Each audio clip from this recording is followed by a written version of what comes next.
बिस्मिल्लाहिर्रहमानिर्रहीम। आज हम डिस्कस करने लगे हैं इक्वेशन ऑफ मोशंस को, और सबसे पहले डिस्कस करेंगे फर्स्ट इक्वेशन ऑफ मोशन को। इस टॉपिक और इस लेक्चर को ध्यान से सुनना है, क्योंकि फर्स्ट इक्वेशन ऑफ मोशन का मतलब है कि हरकत की पहली मुसावात।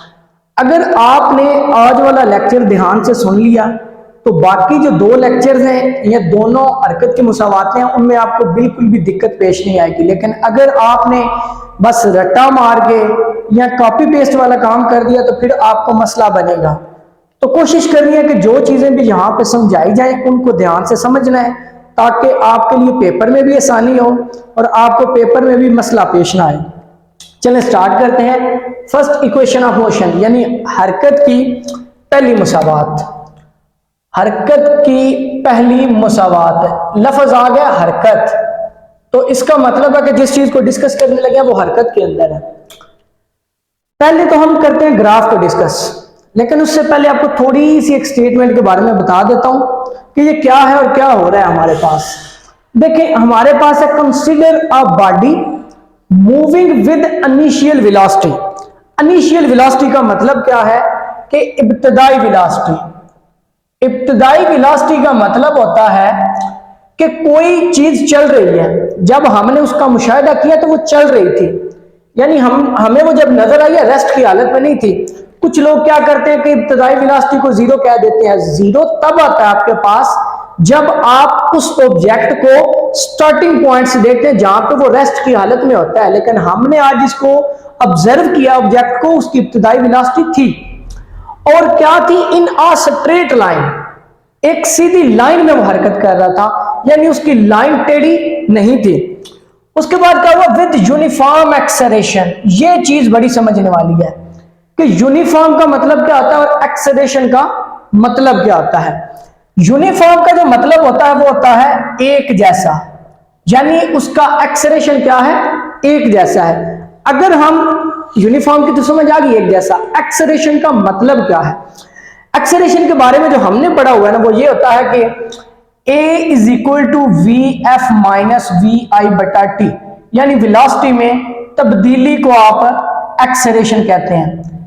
बल्कि मैं इसको थोड़ा सा ना आसान करता हूं आपके लिए कि एक सेकंड के अंदर जितनी वेलोसिटी या स्पीड के अंदर चेंजिंग आ रही है ना उसको हम एक्सेलरेशन का नाम दे रहे हैं। तो हम इस चीज को कैसे पढ़ेंगे, यूनिफॉर्म एक्सेलरेशन, यानी एक जैसी एक ही वक्त के अंदर एक ही एक वक्फे के अंदर जितनी स्पीड या वेलोसिटी चेंज हो रही है उसको यूनिफॉर्म एक्सेलरेशन का नाम दिया जाता है। क्योंकि वी आई इब्तदाई वेलोसिटी होती है, वी एफ फाइनल वेलोसिटी होती है। यानी इब्तदाई वेलोसिटी वो होती है जब हमने ऑब्जर्व करना शुरू किया, वी एफ वेलोसिटी वो होती है जब वो आहर पे जा चुकी होती है। तो एक्सेलरेशन वही होता है वेलोसिटी में तब्दीली, और साथ में कि with the passage of time, लेकिन टाइम एक जैसा होना जरूरी है क्योंकि ये चीज हम डिस्कस कर चुके हैं। अब देखें, इट्स वेलोसिटी बिकम्स वीएफ। मैंने आपको बताया था कि वेलोसिटी में तब्दीली को एक्सेलरेशन का नाम दिया जाता है। वीएफ को बोलते हैं फाइनल वेलोसिटी। फाइनल वेलोसिटी यानी आखिरी वेलोसिटी, और एंड पे आ गया टाइम यानी वक्त, यानी वक्त के साथ जो वेलोसिटी में तब्दीली आ गई आपके पास उसको हम एक्सेलरेशन का नाम देते हैं। चलें जी, अब हम चलते हैं अपने ग्राफ की तरफ। अब यहां पे थोड़ी सी चीज समझने वाली है, इस स्टेटमेंट को भी मद्देनजर रखना है, इस ग्राफ को भी मद्देनजर रखना है। अब देखें, बात हुई थी कि जब मैंने यहां से इसको स्टार्ट करना, ऑब्जर्व करना, क्यों, क्योंकि मूविंग विद इनिशियल वेलोसिटी, उसकी इनिशियल वेलोसिटी थी। ये है रेस्ट की पोजीशन। ग्राफ लेते हैं ना आप, ये आप ग्राफ इस तरह का कुछ लेते हैं, ये उसकी होती है हॉरिजेंटल लाइन और ये होती है उसकी वर्टिकल लाइन। तो याद रखना है यहां से नहीं मैं ऑब्जर्व कर रहा, ये जीरो होता है यानी रेस्ट हालत होती है इसकी, लेकिन वो यहां पे है यानी कुछ ना कुछ हरकत कर रही है, क्योंकि मैंने वेलोसिटी यहां पे लिखी हुई है, यानी वेलोसिटी ऊपर की तरफ इंक्रीज होती जाती है। अब देखें, यहां से मैं उसको ऑब्जर्व करना शुरू कर देता हूं, बल्कि इसको और आसान करते हैं, ये यूनिफॉर्म एक्सेलरेशन को। देखें हमारे पास क्या हुआ था, जीरो रेस्ट की पोजीशन। मैंने जिस ऑब्जेक्ट को मद्देनजर रखा उसकी इनिशियल वेलोसिटी क्या थी हमारे पास, 8 मीटर पर सेकंड। अब देखें ये नीचे टाइम होता है, टाइम एक्सिस जो होता है ना, टाइम लिया जाता है एक्स एक्सिस के साथ, वेलोसिटी ली जाती है वाई एक्सिस के साथ। ये चीज याद रखनी है आप लोगों ने, यहां पे भी और यहां पे भी। ये पेपर में ग्राफ नहीं बनाएंगे, सिर्फ मैंने आपको समझाने के लिए बनाया हुआ है। अब देखें, इब्तिदाई वेलोसिटी थी 8, ये जो बॉडी मैंने ऑब्जर्व की है। अब देखें 1 सेकंड गुजरा, कितनी हो गई 10, फिर कितनी होगी 12, फिर कितनी होगी 14। अब देखिए फर्क कितना कितना आ रहा है, हर एक के अंदर 2-2 का फर्क आ रहा है। यूनिफॉर्म एक जैसा, यूनिफॉर्म।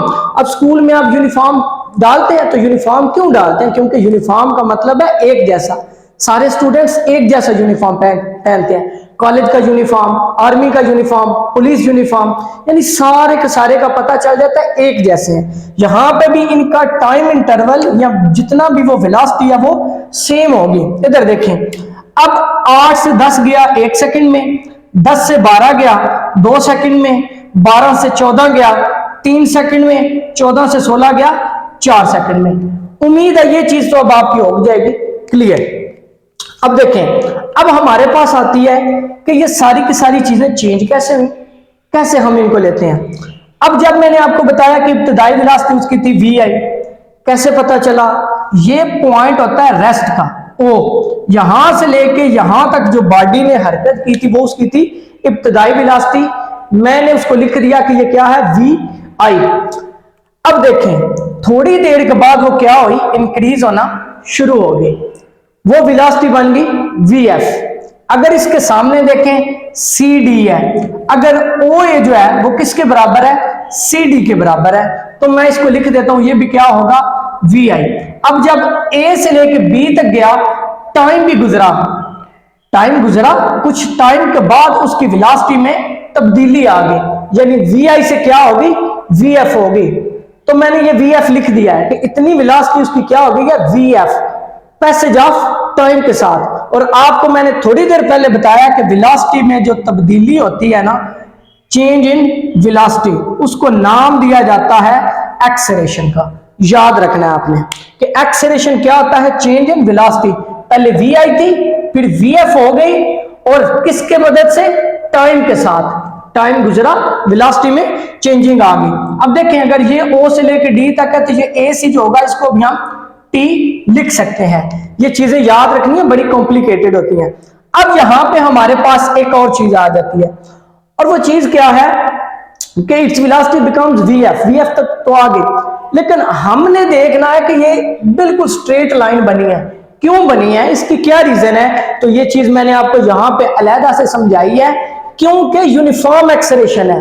यूनिफॉर्म यानी एक जैसा, और जब भी एक जैसा होगा तो लाइन जो है वो बिल्कुल सीधी बनेगी, ये याद रखना है आपने। अब वो कहता है कि ये जो एक्सेलरेशन आया ना आपके पास, ए यहां पे आया है, सारी चीजें आई हैं, उसको डिनोट किया जाता है slope of line give acceleration. ये जो स्लोप बनी हुई है ना, इसको एक्सेलरेशन का नाम दिया जाता है, एक्सेलरेशन ऑफ बॉडी। और उसने यहां पे एक और चीज भी बताई है कि एक्सेलरेशन जो होता है वो ऑलवेज इक्वल होता है slope of line A B. क्यों? देखें, ये ए बी क्या बनी है, हमारे पास एक लाइन बनी है, तो हमने लिख दिया कि स्लोप ए बी लाइन के इक्वल बन गई। अब देखें, ये भी आपने याद रखना कि जब भी स्लोप को लेंगे ना आप, स्लोप को, तो स्लोप आपके पास कुछ इस तरह से आएगी इस ग्राफ के अंदर कि आप परपेंडिकुलर बटा बेस की मदद से किसी भी चीज की स्लोप निकाल सकते हैं। ये फार्मूला है आपका स्लोप निकालने का, और आपको पता है ये जो स्लोप बनी हुई है ये किसके इक्वल है, एक्सेलरेशन की। तो आप लिख सकते हैं परपेंडिकुलर बटा बेस। तो ये वैसे रट्टा नहीं मारना, चीज को सीखना है कि स्लोप का जो हमारे पास फार्मूला आता है वो होता है परपेंडिकुलर बटा बेस, क्योंकि हम एक ट्राइएंगल को ले रहे हैं। ये ट्राइएंगल को हम डिस्कस कर रहे हैं, हमारा इससे लेना देना नहीं, हमने ट्राइएंगल को डिस्कस करना है इसके अंदर। अब देखें, परपेंडिकुलर बटा बेस। अब परपेंडिकुलर क्या बना जी मेरे पास, बी से सी लिख दिया, बी सी बटा ए सी। ए सी क्या है, अब ये ए सी को अगर आप देखें ओडी अगर टाइम होगा तो ए सी भी आपके पास क्या होगा, टाइम। तो ये मैंने लिख दिया ए सी। अब मसला क्या है, ये B D minus C D क्यों आया? बुक वाले ने लिख दिया कि बी सी होता है जी B D minus C D के, ये क्यों आया? देखें जी, हमारे पास अगर देखें ओ से लेके ए तक और सी से लेके डी तक वैल्यू क्या थी? वी आई। मैंने यहां पे वी आई था तो मैंने यहां पे भी लिख दिया। लेकिन अगर हम खास तौर पे देखें ना ए से लेके यहां तक तो कोई वैल्यू नहीं है, तो इसका मतलब क्या है? बी सी की कीमत मेरे पास है ही नहीं, वो मैंने निकालनी है। तो उसके लिए हमें थोड़ा सा काम करना पड़ेगा। लेकिन थोड़ी सी चीज समझ लें कि अब अगर यहां से लेके यहां तक टोटल, यानी बी से लेके डी तक टोटल हमारे पास क्या चीज है? वी एफ, यानी फाइनल वेलोसिटी। तो वो मैं लिख देता हूं कि यहां से लेके यहां तक जो टोटल चल रही है चीज वो क्या है? वी एफ चल रही है आपके पास। तो ये याद रखना है कि बी से लेके डी तक तो वी एफ है, लेकिन बी से लेके सी तक वैल्यू मेरे पास नहीं है, वो मैंने निकालनी है। अब कैसे निकालनी है वो जरा ध्यान कीजिएगा।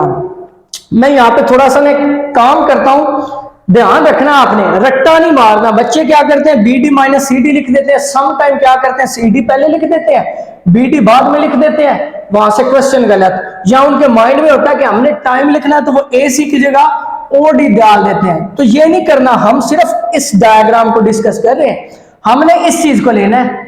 तो टी अगर कंपैरिजन करें तो ए सी किसके इक्वल होता है? O D. तो मैंने ए सी लिख दिया क्योंकि हमारा काम बस यहां तक है। अब देखें जी क्या करते हैं, अब हम लेते हैं कि बी से लेके डी तक, बी से लेके डी तक किसके इक्वल है? बी डी जी मैं लिख देता हूं किसके इक्वल है। अब ध्यान रखिएगा, टोटल है बी डी, ये यहां से लेके यहां तक, बल्कि मैं ये बना लेता हूं एक ऐसे, ये टोटल जी मेरे पास है बी से लेके डी तक, ये वाली लाइन।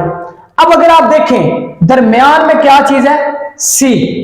दरमियान में क्या चीज है? सी। अब देखें बी सी प्लस सी और D, B C plus C D, मैं यही लाइन ये ड्रा की ऐसे समझे, ये वाली लाइन है बी डी हमारे पास, ये वाली। अब देखिए दरमियान में क्या चीज है? सी। तो B C plus C D क्या बना रही है? B D.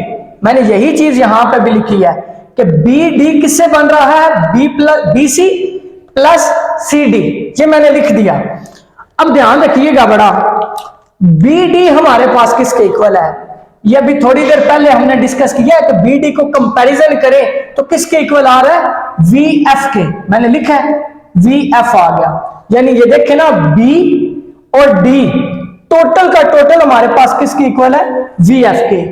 अब दूसरी चीज क्या है? बी सी, इसकी वैल्यू तो नहीं है, इसकी तो निकालनी है हमने। कैसे निकालनी है? देखिएगा, प्लस सी डी, सी से लेके डी तक, ओ से लेके ए तक, ये जिस तरह था हमारे पास किसके इक्वल था? वी आई। तो मैं लिख देता हूं किसके इक्वल है? We I.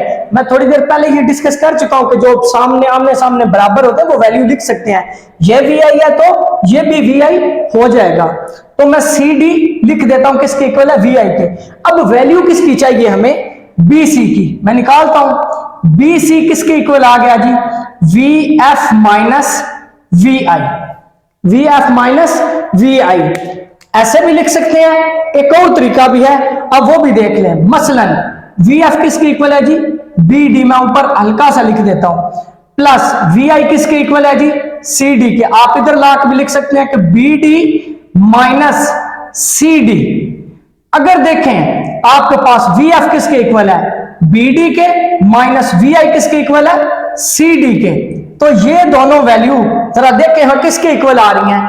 बी सी के। तो इसलिए उसने बी सी को B D minus C D लिखा था। रट्टा नहीं मारना, चीजों को समझे। उसने बी सी हमारे पास वैल्यू नहीं थी तो उसने बी सी की कीमत यहां से निकाली कि बी सी किसके इक्वल होता है? B D minus C D. ये चीज मैंने लिख दी, बी डी वी एफ होती है, सी डी वी आई होती है। यानी उसने इसको उठा के इधर ले आया तो आपके पास बी सी की वैल्यू आ गई। अब देखें जी, अब वैल्यू पुट करते हैं, B D minus C D बटा ए सी। अब कैसे कीमतें इसकी दर्ज करनी है वो जरा देखिएगा। अब बी डी की कीमत आपके पास क्या है, मैं वहां पे भी आपको बता के आया हूं। बी डी की हमारे पास जो टोटल कीमत है वो है V F, minus C D की आपके पास कीमत क्या है?